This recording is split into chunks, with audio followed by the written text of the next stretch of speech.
Hello friends, नमस्कार। मैं प्रियंका स्वागत करती हूँ आप सभी का आपके अपने चैनल टारगेट टीचर जॉब में। दोस्तों, आज हम डीएलएड सेकंड सेमेस्टर इंग्लिश का पवन सीरीज देख रहे हैं और इसमें हम शॉर्ट आंसर टाइप के क्वेश्चन देख रहे हैं। तो दोस्तों, ये है पार्ट नंबर आपका 15।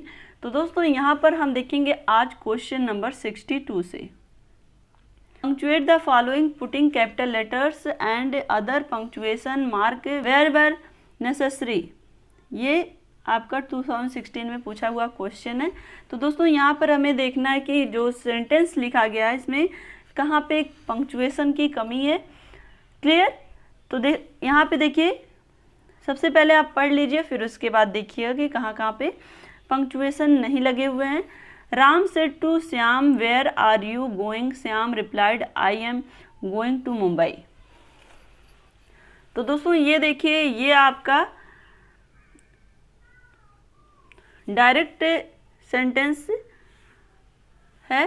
तो यहाँ पे देखिए राम, सबसे पहले आंसर में सीधे देख लीजिए, यहाँ पे देखिए कैपिटल लेटर में राम होना चाहिए था, ये नहीं है। सेड टू श्याम, तो यहाँ पे आपका कॉमा, फिर ऊपर से इन्वर्टेड कॉमा होगा क्योंकि ये किसी का स्टेटमेंट है। और यहाँ देखिए, ये आपका ये कमियां जो यहाँ नीचे दी गई हैं, ऊपर आप वही कमियां देखते रहिए। वेयर आर यू गोइंग, तो यहाँ पे डब्ल्यू भी कैपिटल हो जाएगा। उसके बाद फिर आपका वेयर आर यू गोइंग, यहाँ पे आपका क्वेश्चन मार्क आ जाएगा। फिर श्याम भी कैपिटल हो जाएगा। Shyam replied,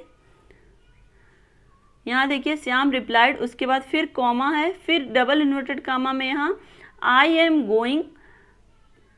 going to Mumbai. Mumbai में भी एम कैपिटल होगा। क्लियर?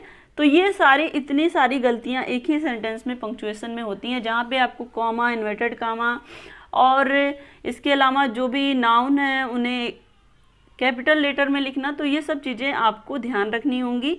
जब भी कोई क्वेश्चन वर्ड से शुरू होता है तब भी आपका कैपिटल लेटर से लिखा जाता है। तो ये सारी चीज़ें आपको पंक्चुएशन में ध्यान रखनी होंगी। क्लियर? क्योंकि ऐसे ही सेंटेंस आपके एग्जाम में आएंगे। तो चलिए देखते हैं क्वेश्चन नंबर 63। यहाँ पे देखिए क्वेश्चन नंबर 63 है आपका।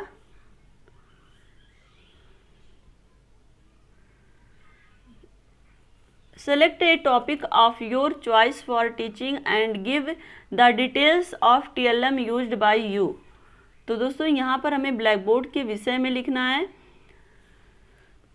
The black board, we can never think about a class without the black board. तो दोस्तों, हम बिना ब्लैक बोर्ड की कक्षा के बारे में सोच भी नहीं सकते हैं। The black board can be used in many ways by a teacher if he use it properly. अगर एक शिक्षक सामान्य तरीके से प्रयोग करता है ब्लैक बोर्ड को, तो ब्लैक बोर्ड का प्रयोग बहुत तरीके से कर सकता है। क्लियर? क्योंकि दोस्तों, ब्लैक बोर्ड के बिना तो कक्षा के विषय में हम सोच भी नहीं सकते हैं। कितनी भी अगर हम बात करें, कक्षा में कुछ भी नहीं है तो एक ब्लैक बोर्ड तो मस्ट होता है। यहाँ देखिए, it can be used for written explanation of words and phrases. Black board का प्रयोग लिखित व्याख्या वाले शब्दों और वाक्यांशों के लिए किया जा सकता है। The different coloured chalks can be used on the black board to catch the people's eyes. विभिन्न प्रकार के रंग बिरंगे चॉक का प्रयोग छात्रों के ध्यान को आकर्षित करने के लिए किया जा सकता है।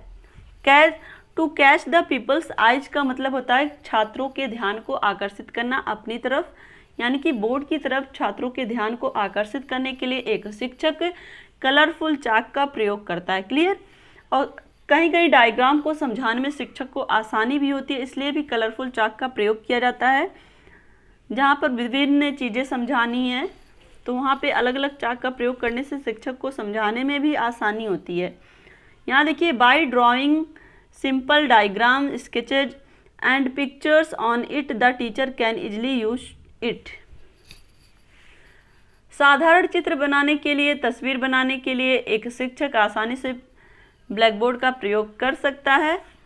The handwriting on the board should always by neat, the board itself should be tidy. जो भी बोर्ड पर हाथ से लिखा जाए वह हमेशा साफ होना चाहिए। एक तरह से जो बोर्ड पे राइटिंग लिखी गई हो वो साफ होनी चाहिए और बोर्ड को साफ रखना भी चाहिए। ऐसा नहीं है कि आपने बोर्ड का, दोस्तों ये सारे नियम भी होते हैं ब्लैक बोर्ड यूज करने की, कक्षा में ये सारे रूल्स भी होते हैं एक शिक्षक के लिए कि एक अच्छे शिक्षक के गुणों के अंतर्गत अगर हम देखें तो वो जब भी अपने कक्षा को ओवर करता है, यानी कि अगर उसने बोर्ड पर कुछ भी लिखा है और उसकी बेल समाप्त हो गई तो वो जो भी बोर्ड पर लिखा गया है उसको मिटाने के बाद, उसको इरेज करने के बाद ही कक्षा से बाहर जाए। ये एक अच्छे शिक्षक के गुण होते हैं, क्योंकि दोस्तों ये नहीं होना चाहिए कि आपने जो बोर्ड पर लिखा वो बोर्ड पर वैसे ही रह गया और आप कक्षा से बाहर चले गए आपकी बेल समाप्त होने के बाद। तो जो दूसरा टीचर आता है वो कहीं ना कहीं एक तरह से आपके ऊपर फ्रस्ट्रेट भी होगा कि ये हमेशा बोर्ड को भर के चले जाते हैं, ये कौन साफ करेगा। एक तरह से इस तरह के भाव या विचार आ सकते हैं उसके मन में। इसीलिए एक अच्छे टीचर का ये भी गुण है कि आप अपने बोर्ड को साफ करके ही कक्षा से बाहर निकलें। क्लियर? तो दोस्तों यहाँ पर आपका हो गया 63 क्वेश्चन नंबर। अब हम देखिए question number 64।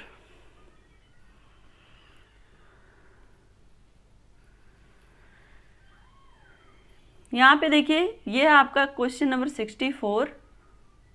Read the following passage carefully and answer the questions based on it. ये आपके 2016 में पूछा गया क्वेश्चन है।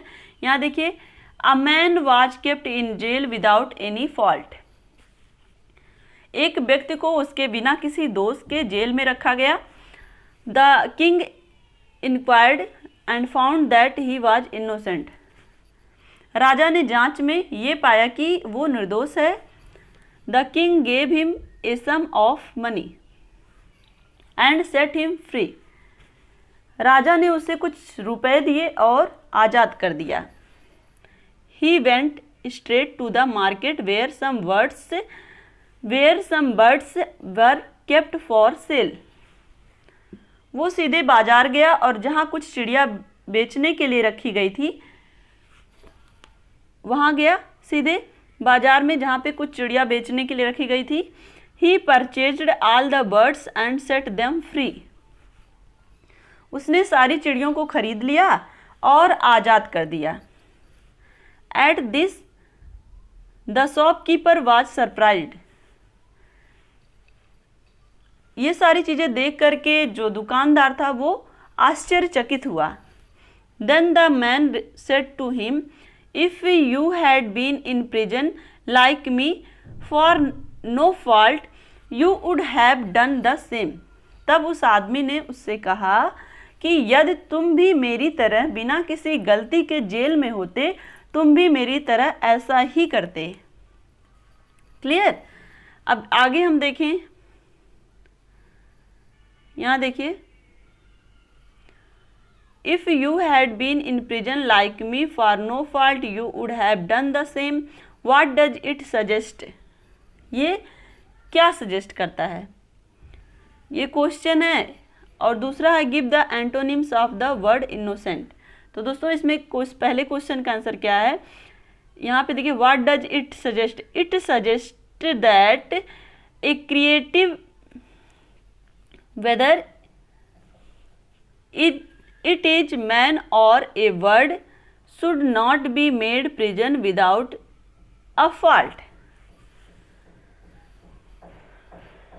उसने कहा कि चाहे व्यक्ति हो या चिड़िया हो, उन्हें बिना किसी दोष के जेल में नहीं रखना चाहिए। एक तरह से जेल उनके लिए नहीं बनी है। क्लियर? अब यहाँ पे देखिए क्वेश्चन था, दूसरा क्वेश्चन था कि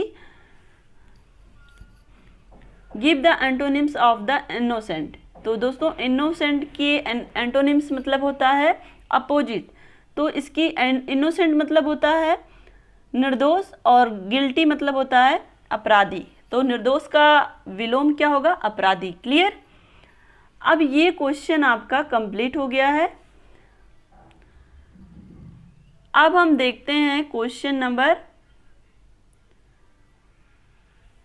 65, define an abstract noun with example. तो दोस्तों हमें एब्स्ट्रैक्ट नाउन के विषय में बताना है।